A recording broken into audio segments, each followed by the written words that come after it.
Hello, and welcome to episode 112 of The Ethical Life, a place where each week we talk about the intersection of ethics and modern life. I'm Scott Rada, social media manager for Lee Enterprises, and I am joined as always by Rick Kyte, who is the head of the Ethics Institute at Viterbo University in La Crosse, Wisconsin. Hello, Rick. Hi, Scott. If you're not already familiar with the term surge pricing, it's likely you'll hear a lot more about it soon. Simply put, it's when businesses identify times when there is a high demand for their products or services, whether an Uber ride or a pint of beer, and then raise the prices accordingly.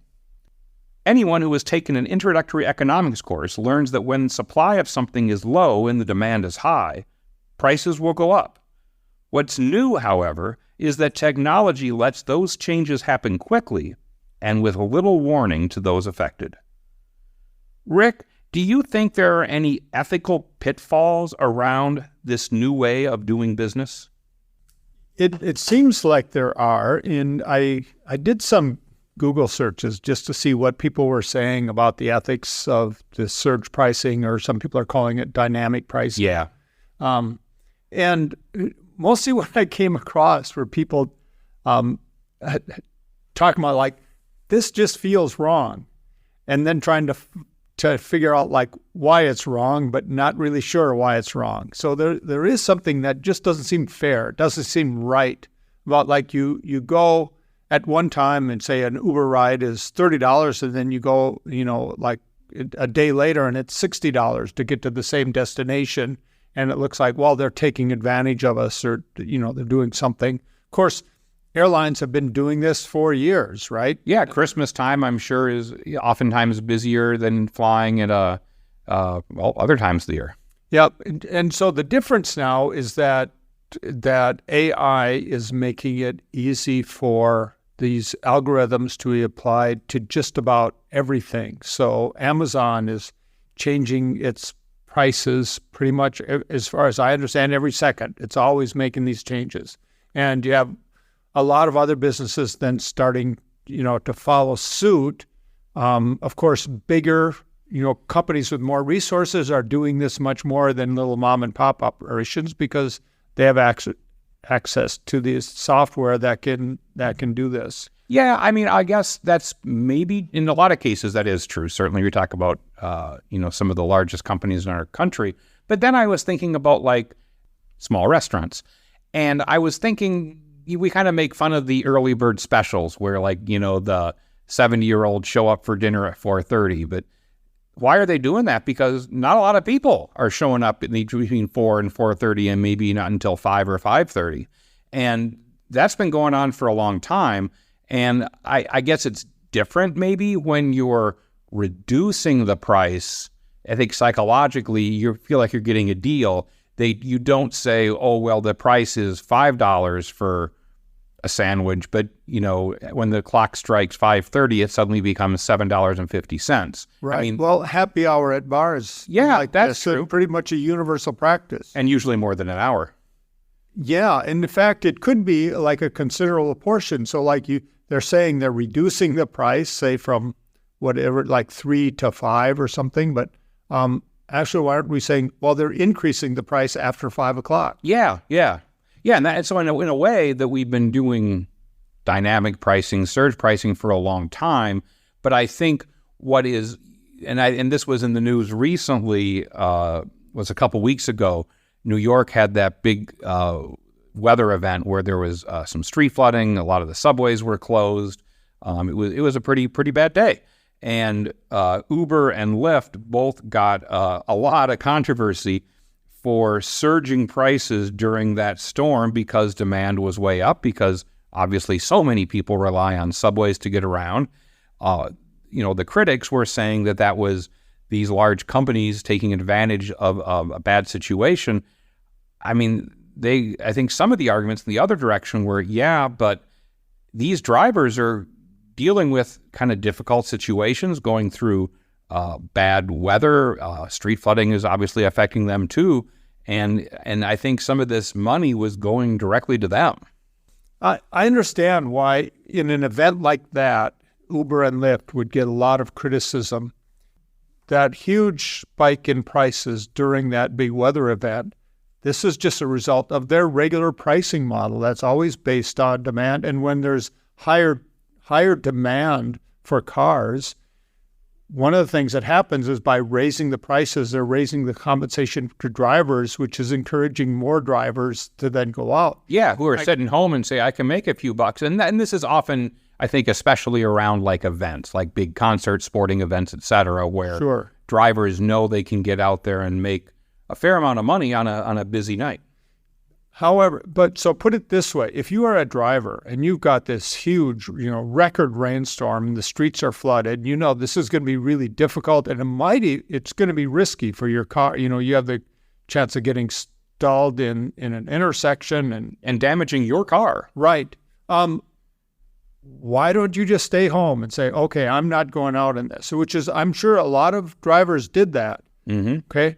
So then your prices go up, which encourages more drivers to take a risk, which means there are actually more cars available because the prices went up. And so I think this is one of those things where people were complaining about it because they got stuck having to pay a lot of money. But this is a case where it actually makes sense to charge more. I think there are other cases where there might be, that's just a long way of saying I don't find an ethical problem with that, which a lot of people are complaining about.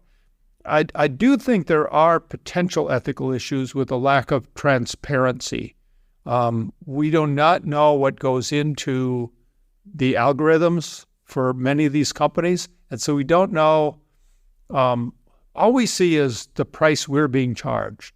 We don't see how others are being charged or on what basis, right? And you mentioned airplanes. I mean, if you have a full plane of 150 people, right?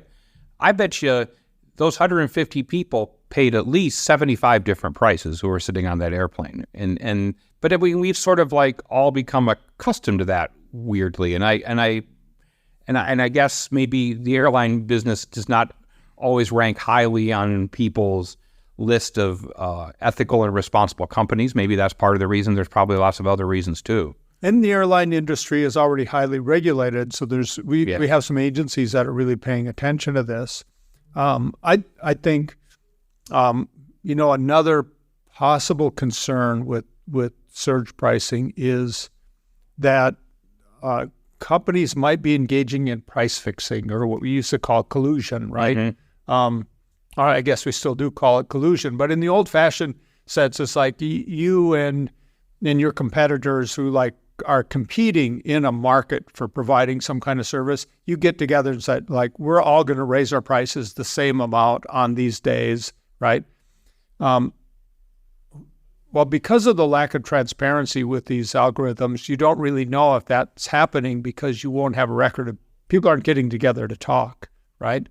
But the other thing is if you have a bunch of companies that are competitors relying on the same software like that to produce the algorithms generating the prices, they might end up going up and down in a very similar fashion they're not actually colluding, but it has the effect of price fixing. And I think that's an ethical concern. Yeah, it is. And is way too complicated to get into on this podcast, but Amazon has recently been sued for an antitrust case, which has a lot of threads to it. But one of the things that Amazon does is if you want to sell a particular item on Amazon, one of the many things you have to agree to is that you're not going to sell that product for less money anywhere else. Well, that's a pretty big deal. And like in real life, we needed a new coffee pot, and I was looking around at different coffee pots, and I came across a site that was at Amazon, and I'm like, oh my gosh, this place is offering like 25% off one of the coffee pots that I'm considering buying. I'll just, maybe buy it from them. And then I just out of curiosity looked at Amazon. Well, of course, it was the same price.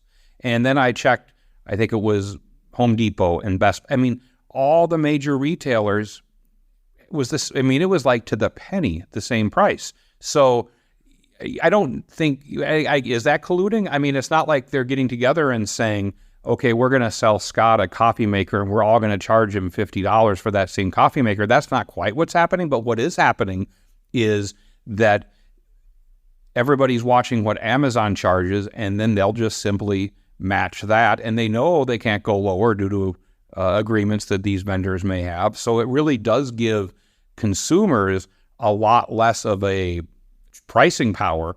And I guess that's not maybe surge pricing, but it is certainly manipulating the cost of goods, because these companies, I promise you, any large company has so much more data than any of us will have.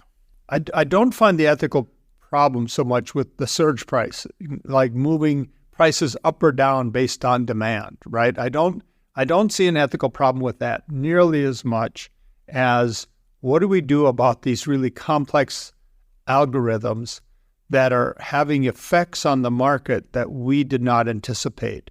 And our laws that we have about price fixing, inclusion, and so forth, they're really suitable for the old days in which people would get together and make agreements about what the prices would be, not for these really complex algorithms that end up doing the same thing. So here's you'll find this funny. So like many years ago, like in the early 90s, I worked for a Target store, and Target, and in this particular city, Target was in the city before Walmart came in, and Walmart came in a year or two later. And of course, that was a big deal because, these are, even at the time, I think probably the two largest discounters. And Walmart's position then, and maybe still is that they're really a price-conscious company, and here's where you can go to get the lowest prices. So we created a list of like 30 or 40 items, like, Tide, or, sort of these staple items that have, I think are pretty price sensitive to customers. And then we would send someone over, and what was called secret shopper. And you would go over and you would say, here's how much they're charging for, however many ounces of Tide. And here's how much they're charging for this other thing.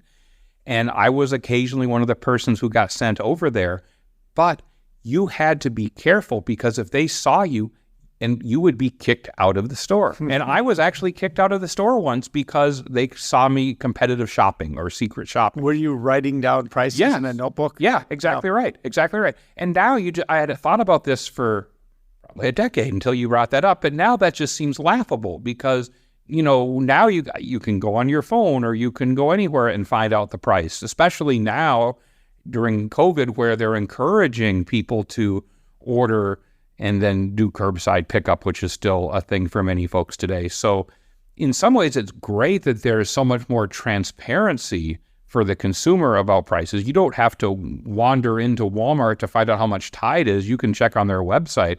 At the same time, it does sort of stamp out a lot of the other folks, because they can say, oh, we met Walmart and we have no reason to go any lower than that.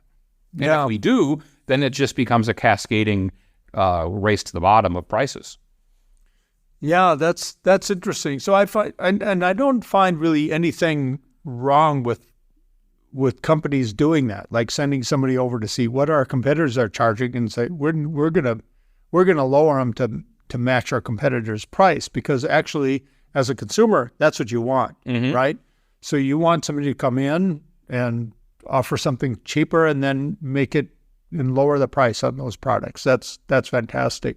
What Amazon has been doing in having those agreements that you can't sell it for less to anybody else, like artificially inflates prices everywhere, right? And that seems to be problematic. And just the fact that we don't know what goes into these algorithms at all, and have they all got their own algorithms, these different companies, or are they like? Or are they getting them all from IBM Watson, right? Yeah, and so they're using the same service and same thing. And I don't know enough about this, but it was interesting. I found a publication by the British government all about the ethical concerns with surge pricing, because it's becoming ubiquitous all over, and so. So there is a concern by government agencies over what is going on, because this is just one of those areas in which AI is transforming our world in unexpected ways. And I think, too, that outside of certain sectors, like we've talked about, I think that if you went to Walmart on Tuesday and bought something, and you went back 2 days later and bought the same thing, you sort of expect it to be the same price. And yeah, there was, and I guess they still do this, I don't know, but I think a lot of times there would be like 1 week sales, and some, the flyer would come out in the newspaper and something might be a few dollars less 1 week and then back to regular price the next. But outside of those things, I think the expectation years ago was that things didn't change prices that much. And, we've had inflation lately, and that obviously adds a little bit complicated factor too.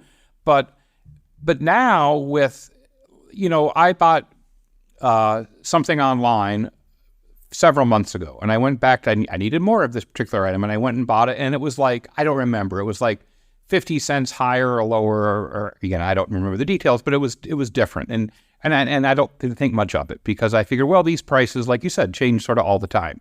And I think because there's just a change in how people shop, and because there's a change in buying habits, that the expectation people used to have of things sort of being the same price all the time is gone in many cases. So that's why I think, to the business's advantage, that surge pricing is getting maybe less pushback than it would have a while ago, because people are just simply used to prices fluctuating a lot. And it reminded me, and I didn't know the term surge pricing back then, but it was probably 10 years ago, I read a story about a company that sold pop machines, or if you're in certain parts of the country, you call them soda machines or soft drinks or whatever, but you know what I mean. And these are machines that you would put outside, and they would, sit in parks sometimes, or just on the sidewalks or downtown, and people would go by and put in however much money and buy their drink. And this company had put in a thermometer, and if it was, the warmer it got on a summer day, it would tick up the price of the pop. And that was the first time I had heard about that. And I remember talking to folks about it, and some people, there were sort of two sides. Some people were like, oh, that's ridiculous, that if it's, that you shouldn't be taking advantage of people because it's a 95-degree day versus a cloudy and 62-degree day. And I thought to myself, gosh, that's really smart. How would you have come down on that conversation? Yeah, I think I'd agree with you. Because you don't need to drink soda. You can drink water. It's not like you're depriving anybody of hydration by raising the prices, mm-hmm. and because this is a luxury item, right? And it's easy to measure. You could put a thermometer in there, and obviously there's a little code that was written that I don't know how many stair steps of prices there were, but I'm sure it was easy to figure out that pricing method pretty quickly, and I thought it was pretty ingenious. We could say that some companies, they can engage in surge pricing if they want to, and if other companies say, okay, we're not going to do that, we're going to just give our consumers a price, this is what we're going to charge, and be consistent, that might give them a competitive advantage. That could be a marketing tool. That can be a marketing tool. Well, Lyft has been pretty, they've been pretty vocal about wanting to push back against surge pricing, as opposed to Uber, which has made it really a business model. And so, you may favor one company over the other because it's not engaging in it. So I don't know. This is what we do with the free market. Well, and I'm glad you said that, because that gets to maybe the larger point I wanted to touch on here, is that although no economy in the world is probably truly a free market, we have regulations and we have guardrails and all sorts of things that are probably appropriate, but we pride ourselves of being a fairly open and free market, and let the market decide if a product succeeds or fails, or in setting the price. And if you're a company that's, and I'm not talking a company that provides a life-saving service, so we'll set those off to the side. But if you're a company that provides you're selling, well, we'll use that pop machine I talked about, and that's certainly a nice thing that people enjoy, but it's not a necessity. And if you can find ways to maximize your profit in certain times of the year where there's a higher demand for your profit, and this dynamic pricing structure is really easy to implement, and it maybe only adds 5 or 10% of a price increase to the vending machine and quickly pays for itself. Could you argue that you're doing an ethical good because you're able to provide a service that people like, and because that you're able to stay in business, you're providing jobs to the people who either produce this product or who are filling the machines or doing whatever you need to do, and that if you're a publicly traded company, that you're providing an ethical and important fiscal responsibility to those folks because they've invested money in you and you're giving them profit. I mean, that is sort of the capitalistic argument. And to me, surge pricing is just another lever that those businesses can pull. I guess I don't see how that's a bad thing, and I think you don't either. But I guess maybe the bigger question is there an ethical responsibility that companies have of just like trying to stay profitable? And is that a bad thing? Well, there absolutely is, because if you work for one of these companies that's struggling to be profitable, and you're making your mortgage payments and car payments, and you have kids and you're providing for them, I mean, that's a big responsibility, and you're counting on the company staying profitable in order to meet all of your obligations, which are quite serious. I mean, this is, so people's livelihoods depend on companies remaining profitable. And so absolutely, that's a moral good that many companies provide, is they provide a living for people. That's not I agree with everything you said, but as a company, that's not like a successful marketing message, right? That like, pay us 20% more right now because us staying in business is great for us and for our employees. I mean, that's not a message you can just say that plainly, I suppose, though, right? No, but there are. I mean, so there's all kinds of companies that encourage you to support them because, say, they are more environmentally responsible or more socially responsible than other companies. And so, like, that moral sense of the ways in which companies contribute to the overall good. Also, there's a lot of local companies that will support like little league teams and things like that. They'll provide sponsorships for maybe music festivals and things. And part of that is burnishing their image, so that customers are more likely to be loyal to them, to support them, and take that into account in addition to price. And so, I think that's all good. I mean, I think a lot of us, when we choose to buy products or services, we take into account a number of different factors. The only area where I'm thinking right now that there might be serious ethical concerns about surge pricing is, say, for example, prescription drugs, where every month you have to pay a certain amount for some kind of, like your blood pressure medication, and you're on a fixed income, and you find out that like there's a higher demand on the first week of every month, because people are getting I don't know if they're getting the reimbursements or they're getting insurance monies or more prescriptions, but it's the time where your prescriptions is getting filled. This drug is costing twice as much as a later time in the month. And you think, like, why is your pharmacy doing that? I mean, I think there might be real questions about the ethics of doing that. Or say insulin pricing, which we know, like, people's lives depend on this, and where it goes up and down based on the supply. I think, like, there's real ethical concerns about certain kinds of products and services that we might want to say should not engage in surge pricing at all, because people need to budget for them and they need to be predictable. So far, we've been talking about things like Uber rides and soft drinks, getting a beer at a tavern, that sort of thing. I don't think there's anything wrong with surge pricing for things that are actual luxury items anyway. powerful is the Cox network. So powerful that one day, the internet will let your doctor perform miracles from thousands of miles away. Connecting to remote operating room. Giving a whole new meaning to the term house call. Operation complete. The Cox network. With gig speeds everywhere, it's internet built for tomorrow, today. Cox, bringing us closer. In Cox serviceable areas, speeds vary and are not guaranteed. Cox terms apply. Other restrictions may apply. We end each show by tackling an ethical dilemma. Rick, what is your question for me? Scott, the New York Times recently published a story about Rudy Giuliani's drinking problems. The story generated the usual amount of schadenfreude among those who dislike Giuliani's politics. And schadenfreude, as you probably know, is just this delight you take at somebody else's misfortune, right?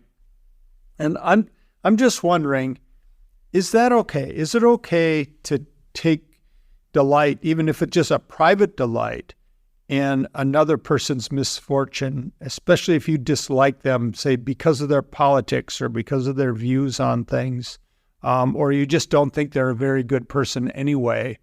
I'm not talking about you saying anything bad about them or doing any behavior, just your own internal thoughts. Is it okay to take delight in other people's misfortune?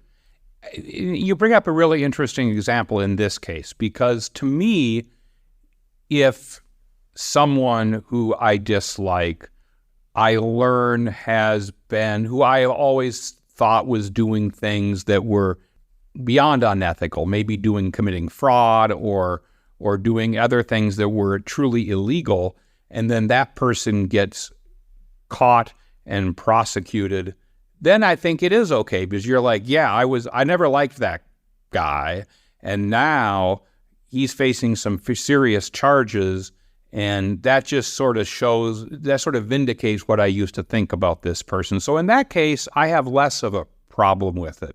Now I'll take the other end of the example.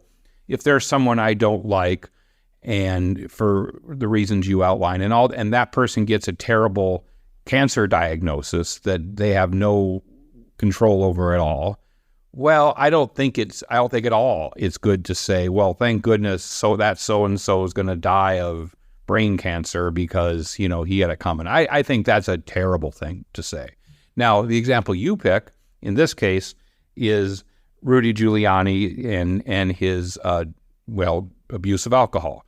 And that sort of straddles both of those, because there is some personal responsibility there. I mean, but at the same time, we know that in many cases, alcohol is an addiction, and addictions can be difficult. And that's, I guess, I don't know if we call that, is alcoholism a disease? Is that what some people say sometimes? We generally, I think alcoholism is considered a disease. So, is it, but to me, it's like somehow a little different than like brain cancer, because that you're just like, well, what can I do? And then you could have stopped drinking a long time ago. So I find this sort of be in the middle somehow, because there is some personal responsibility, but also there's, things that might be beyond his control, although I would imagine Rudy Giuliani has the resources available that, unlike a lot of people who, if he did really want to get help for this issue, he has the wherewithal to do so. So I guess that's why I found this one a little trickier. What's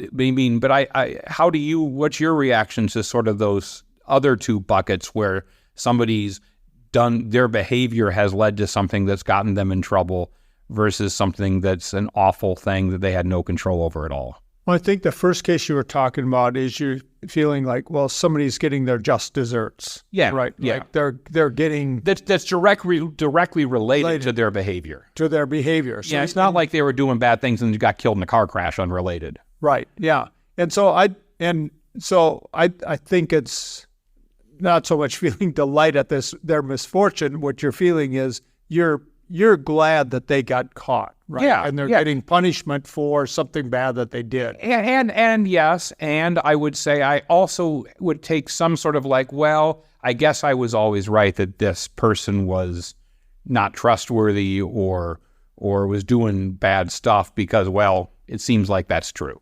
Yeah. So, like, if you're always kind of uneasy about Sam Bankman-Fried, like, Yeah. just like he just doesn't seem right, and then you find out, yeah, he's been scamming all these investors. Exactly. And well, I'm glad he got caught. Yeah, right? yeah. You could feel that way. Yeah, and I guess, and part of me would be like, yeah, look, pat myself on the back a little bit. I read him well. Yeah. No, and I think that's completely legitimate. I'm more thinking of, like, in the case with Rudy Giuliani, you find out, he's had this drinking problem For a while. I just raised it because I was seeing all these pieces, so like, oh, good, could hardly contain their delight at reporting this news about him, and I'm thinking, yeah, the poor guy. I mean, he had seemed to me to be really unhinged sometimes in some of the interviews that he had given, and then when you find out, like, he had been downing glasses of scotch just before going on TV. You find out, And seems different from the mayor we knew in the days and weeks after 9/11. yes, and there's something sad about that, like that kind of downfall, whether he's responsible for it or not through his drinking. There's something kind of regrettable about that, I guess. But I remember years ago having a discussion with fellow grad students in philosophy, and we were talking about, like, what are we ethically responsible for? Just our actions, or also our thoughts and feelings? And I was saying, like, yeah, we're responsible for our thoughts and feelings as well. And I was the only one in the room. Everybody else said, no, only your actions. And when was this? What year about? This had been, I would say around 1990. And the reason I ask is, of course, because then most people's thoughts and actions, or thoughts, rather, were just thoughts. And, maybe they might share it with, like, a spouse, but I mean, most of the time they just sort of kept it in their mind. But in 1990, people weren't going on social media and sharing those thoughts and getting sometimes sometimes praised for those thoughts. I mean, I remember, and was it probably a few months ago now, longtime televangelist Pat Robertson died. He was in his 90s, I think. Wasn't he an old man? I think so. Yeah. And I know some of my more liberal friends on Facebook were sort of like celebrating this and reminding people of all the terrible things that they said that they cited that Pat Robertson had said over the years. And I think one of the many was how natural disasters and were often linked to people who were unfaithful or didn't believe in Christianity or something. And to me, that's nonsense. But I don't think it's ever appropriate to celebrate the death of someone, and I just found that to be distasteful. Yeah, and I agree. You bring up an interesting point that since the advent of social media, there is, I think, public attitude toward this has really changed, where we say people are fully responsible for what they think. In fact, in some ways, that's more important to many than what you actually do. It's like, what were the motivations behind what you did, right? That are the key. I guess the question maybe to you is, you were in a situation and somebody, I'll use Pat Robertson as an example, although I'm sure there's plenty of others I could use. And you were talking with a friend of yours and saying, oh gosh, Pat Robertson was a terrible guy. I just am so happy he's gone, he's dead. What would you push back on something like that a little bit? Depending on how well I know the person, right? But if it's somebody I know pretty well, I would say, well, yeah, I'm never delighted that somebody has died, but I was never a fan of it. I might agree, I've never been a fan of his, his politics or his theological views. But I'm not delighted at the news of his death, and I would say something like that. Yeah, because I just think it's just I think we can, and maybe you can't wish that Pat Robertson would change his views. I think that's probably at some point in his life not going to happen. But I think you can at least hope that he stops sharing his views publicly, and I guess maybe toward the end he did. I guess one of the things that disturbs me about the reaction to the news about Rudy Giuliani is that our politics has devolved into booing and cheering for your side. Yeah. Right. And I think we're better than that. Well, and even I guess maybe not to keep bringing up people who have health issues in the news, but I think I saw less. I think I saw, again, in my circle, maybe more restraint around some of the episodes that Senate Majority Leader Mitch McConnell had over the last month or two, because I think people do see something like that, and we've all seen those tapes.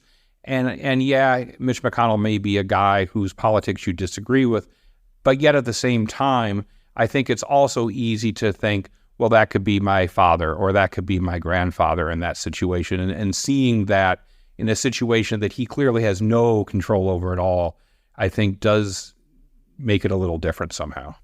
Yeah. I agree with that. That's a really good example. As a reminder, the Ethical Life podcast is a production of Lee Enterprises. Please subscribe to The Ethical Life on Apple Podcasts, on Google Podcasts, or on Spotify. And be sure to check out Rick's column about ethics, and that can be found on all Lee newspaper websites. For Rick Kyte, I am Scott Rada. Thank you for joining us.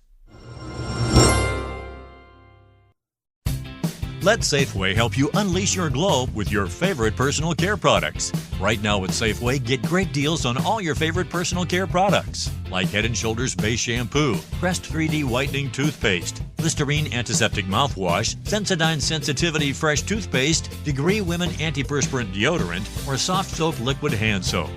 Visit Safeway.com or head into your local Safeway store for more deals and specific details.